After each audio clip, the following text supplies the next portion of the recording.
I went on a tour of the Lincoln Library and ran into the curator of the museum, whom we've known for a number of years. And then towards the end of the visit, James Cornelius, the curator, showed me their copy of the House resolution for a 13th Amendment to the Constitution of the United States. I don't know if he saved it for last intentionally, but it appeared to me immediately that the item was in need of significant conservation help. And within a short period of time, a decision was made that the document needed to come to our laboratory for an examination. And at that point, we quickly concluded that A, the museum was interested in us doing the work for them, and that B, we would effectively begin the project immediately. In the meantime, this is a story that fascinates me today, an extremely rare chance to see one of the documents that changed the course of our nation. A copy of the 13th Amendment that was signed by President Lincoln has just been painstakingly restored. It, of course, is the amendment that abolished slavery. Well, this morning, Graphic Conservation Company has the honor of returning a restored copy of the 13th Amendment to the Constitution of the United States to James Cornelius, curator of the Abraham Lincoln Presidential Museum in Springfield, Illinois. This document came to the state of Illinois in June 1941. It was bought from a manuscripts dealer of some renown in New York. We are one of two places in the country, the other one being the Library of Congress, which has a copy of all three of the great historic documents from Lincoln's presidency: the Gettysburg Address, the Emancipation Proclamation, and this commemorative, fully signed copy of the 13th Amendment resolution.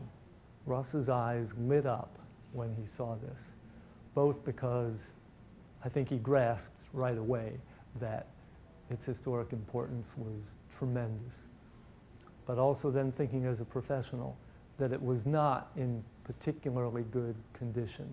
When it came to us, the state that it was in, it was pretty difficult to view and read.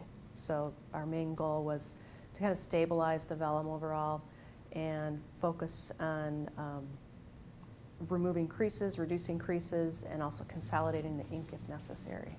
And we were trying to do this process simultaneously, so we're focusing in on relaxing the creasing and also rehydrating the fragile pigment layer. After all the flattening was completed, the next important step was to create a storage package for it to be housed in.